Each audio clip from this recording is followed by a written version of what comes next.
Hello friends, welcome you all in Jarvis campus.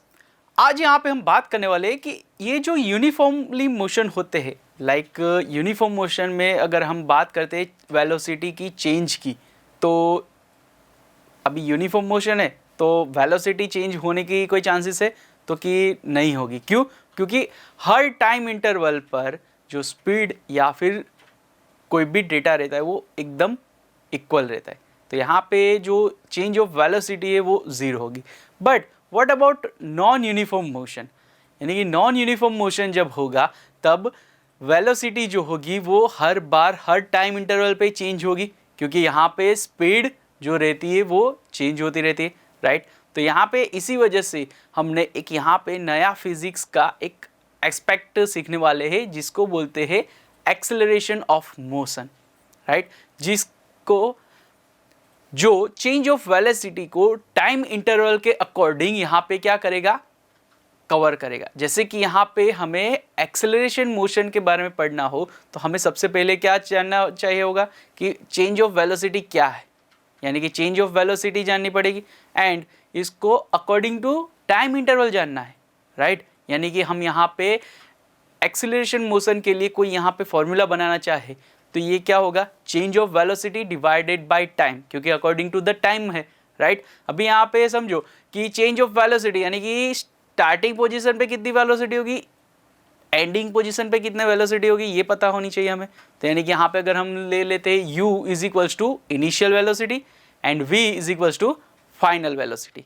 अभी जो final velocity होगी उसमें से इनिशियल वेलोसिटी को हम क्या कर देंगे, सब्ट्रैक्ट कर देंगे एंड इसको डिवाइड करते हैं टाइम t से। तो यानी कि यहाँ पे ये जो हमें मिला ये क्या होगा, एक्सेलरेटेड मोशन हो जाएगा, यानी कि इसको हम a से डिनोट कर देते हैं। तो यहाँ पे आपको पता चल गया कि फॉर्मूला ऑफ एक्सेलरेटेड मोशन कैसे हमने बनाया। अभी यहाँ पे बात करते कि ये जो एक्सेलरेटेड मोशन है इसमें यहाँ पे इसका ऐसा यूनिट क्या होगा, तो कि इसका ऐसा यूनिट होगा मीटर प्रति सेकंड स्क्वायर, यानी कि ms-2 भी लग सकते इसको, राइट। अभी यहाँ पे बात करते कि जब भी कभी डायरेक्शन या फिर ऑब्जेक्ट जो होगा वो डायरेक्शन उसका क्या होगा, चेंज ऑफ वेलोसिटी की डायरेक्शन में होगा तो हमारा ये जो एक्सेलरेटेड मोशन है वो पॉजिटिव रहेगा। बट अगर ऑब्जेक्ट का डायरेक्शन चेंज ऑफ वेलोसिटी के डायरेक्शन से ऑपोजिट साइड में होगा तो हमारा ये जो एक्सेलरेटेड मोशन है वो क्या हो जाएगा, नेगेटिव हो जाएगा।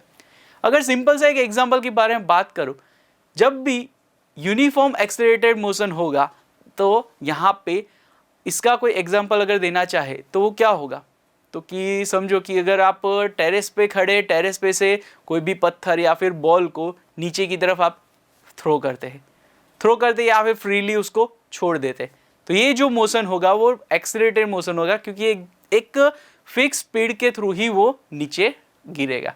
अगर हम यहाँ पे बात करें कि नॉन यूनिफॉर्मली एक्सेलरेटेड मोशन जो है उसका अगर एग्जांपल देना चाहे तो कौन सा हो सकता है, तो कि आप चेक कर लीजिए कि स्ट्रेट रोड है उसके ऊपर जो कार है उसकी स्पीड, यानी कि कभी आप लोगों ने बाइक या फिर कार ड्राइव की है तो आप लोग देख सकोगे कि कभी भी स्ट्रेट रोड पे जो भी कार या फिर बाइक्स होगी उसकी स्टार्टिंग स्पीड जो होगी वो ही कंटिन्यू नहीं होगी, हर बार वो स्पीड जो है वो फिक्स टाइम इंटरवल पे डिपेंड होती है। जैसे कि यहाँ पे भी कार अगर आप स्टार्ट कर रहे हो तो 0, 10, 20, फिर अगर आपको रोड फ्री मिल रहा है तो क्या आप 0, 10, 20 की स्पीड पे ही चलाओगे कार, नहीं ना, वहाँ पे तो स्पीड बढ़ेगी कार की। तो ऐसी ही अगर यहाँ पे एग्जांपल देना चाहिए तो कार का एक एग्जांपल यहाँ पे फिट बैठता है कि जो स्ट्रेट रोड पे चलती हुई कार है वो नॉन यूनिफॉर्म एक्सेलरेटेड मोशन का एक फिक्स एग्जाम्पल है, राइट।